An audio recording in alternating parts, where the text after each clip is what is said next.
Greetings to all, myself Kirtana Alkumar, Department of Commerce, SF, Afternoon. So today we are going to discuss about the topic Sale of Goods Act. Sale of Goods Act 1930. The act enacted in the year 1930.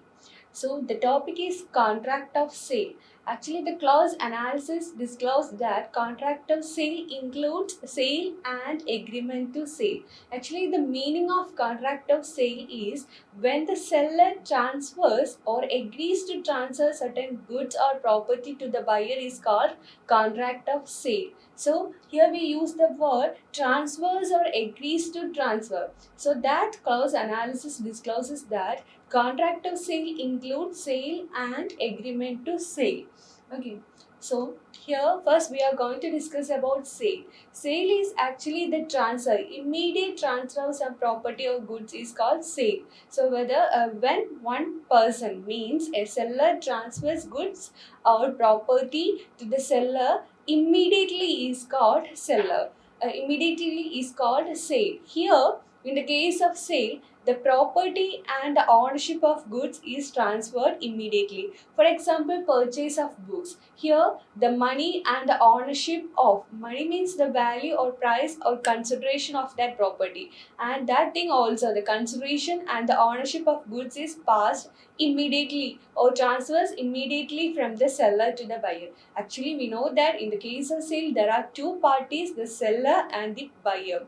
Okay, the seller means the person who sells or agrees to sell the goods, and the buyer means the person who buys or agrees to buy the goods is called buyer. So, in the case of contract of sale, I already said that it includes sale and agreement to sale. So, the meaning also includes the person who, in the meaning of seller is also includes the person who sells or agrees to sell. So, the meaning of buyer includes the person who buys or agrees to buy the goods. So, that's why we are using that kind of definition. So, okay. So, for example, the sale means purchasing a books from shop and everything. We know that in our daily life we are entering into a lot of contract like sale. So, these are if we pay or if the ownership is transferred immediately, we can say that it is a sale. So, the expression of property means ownership. And the second thing is agreement to sale. In the case of agreement to sale, it's a little bit different. Means the transfer or the ownership is not transferred immediately. It was in the future date or maybe maybe depend upon some conditions. So in the case of agreement to sale, where the transfer of property in the goods is to take place at a future date subject to some conditions thereafter to be fulfilled, the contract is called agreement to sale. So the transfer is not immediately, the ownership of the property is transferred in a future date. That is called agreement to sale. For example, on 1st January, A agrees with B that he will sell his motorbike on 1st February. So the agreement is on 1st January and the transfer of property, like here the motorbike, the transfer of ownership or property is on 1st February. So there is 1 month difference, or if there is 1 month or 1 week, there is a future date is specifying here. So if the property or ownership is transferred in the future date, we can say that it is agreement to sale. These are the basic difference between sale and agreement to sale. And the essential elements of a contract of sale. Actually, contract of sale means it also includes sale and agreement to sale. So the essentials of these contract of sale includes two parties, goods, price, etc. The first one is two parties. So in the case of contract of sale, there must be two parties. The parties are buyer and seller. The buyer means the person who buys or agrees to buy the goods, and seller means who sell or agrees to sell the goods is called seller. So these are the two parties. So it must be two parties in the contract of sale. And the second one is goods. So the subject matter of a contract of sale must always be goods. Goods means only movable goods can be the subject matter of a contract of sale. So under the Contract Act, under the Contract of Sale of Goods Act, the goods means here the goods must be a movable goods. Only movable goods are included or considered in the case of Sale of Goods Act, and not immovable goods are not considered here. So the goods must be a movable goods. And the third one is price. The consideration for transfer of ownership should be price. The consideration meaning what? Consideration means something for something or something in return. Something in return. In Latin word we use the word quid pro quo. Something for something. The Latin word is quid pro quo.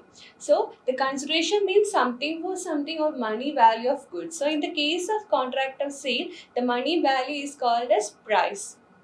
The next one is transfer of property. The term general property stands for ownership. In the case of sale, the ownership is also transfers from the seller to the buyer. Like in the case of pledge, there is no transfer of ownership, but in the case of sale, the transfer of ownership is there. And the last one is contract. You already know that contract is what? So, the Contract Act is valid only if it satisfies all the essential elements of a contract. The contract means the agreement, like the enforceable agreement enforceable by law is called contract. So, the essential elements of contract means competence of parties, means a minor like lunacy, idiocy, that kind of persons are not competent persons. So a major person or like a normal person should be a party to a contract. And there are too many other essential elements included in the case of contract, like consensus ad item, capacity of parties, lawful consideration, lawful object, and certainty and possibility of performance. And there are 10 plus essential elements of a contract. So when a contract satisfies all the essential elements, we can say that it is a valid contract. So in the case of sale of goods, it is also a kind of contract. So it must be also satisfy all the essential elements of a contract. And here is the difference between sale and agreement to sale. The first differences are in the case of sale, and the second one includes this in the case of agreement to sale. And on the basis of nature of contract, the sale is an executed contract. What is executed contract? When both the parties have completed their performance, both the parties are fully completed their performance, that kind of contract is called executed contract. Then executory contract means the parties are not yet completed their performance. That kind of contract is called executory. So that was in the case of agreement to sale. And transfer of property. The transfer of property in the case of transfers immediately, but in the case of sale, the property transfers in the future time or future date. And the risk of loss. So in the case of sale, the risk of loss also transfers from the seller to the buyer. But in the case of agreement to sale, the loss falls on the seller. And the general and particular property. So in the case of sale, it is jus in rem, and in the case of agreement to sale, it's jus in personam. Jus in rem and jus in personam are Latin words. It was also clearly explained in the case of Contract Act. So the first one is first one, jus in rem means it's a right included only for that a particular person. The second one shows that it's a general term. And right to resell. So in the case of sale, the seller cannot resell the goods. The seller has no right to resell the goods if any default has done by the opposite party. But in the case of agreement to sale, if any default was made by the buyer, the seller can resell the goods. So that is the main difference. In the case of agreement to sale, the seller has the right to resell the goods. And insolvency of the buyer. If the buyer becomes insolvent, the seller is bound to deliver the goods to the official receiver or assignee. So in the case of insolvency, a court may appoint an official receiver or assignee. So here, if the buyer becomes insolvent, the seller can transfer or delivers the goods to that person, means the official receiver or assignee. And if the buyer becomes insolvent, in the case of agreement to sale, if the buyer becomes insolvent before payment of price, the seller can retain the good with himself. So there is no necessary to transfer the goods. He can retain the goods with himself. So this is agreement to sale, and sale or contract of sale is completely this. So thank you.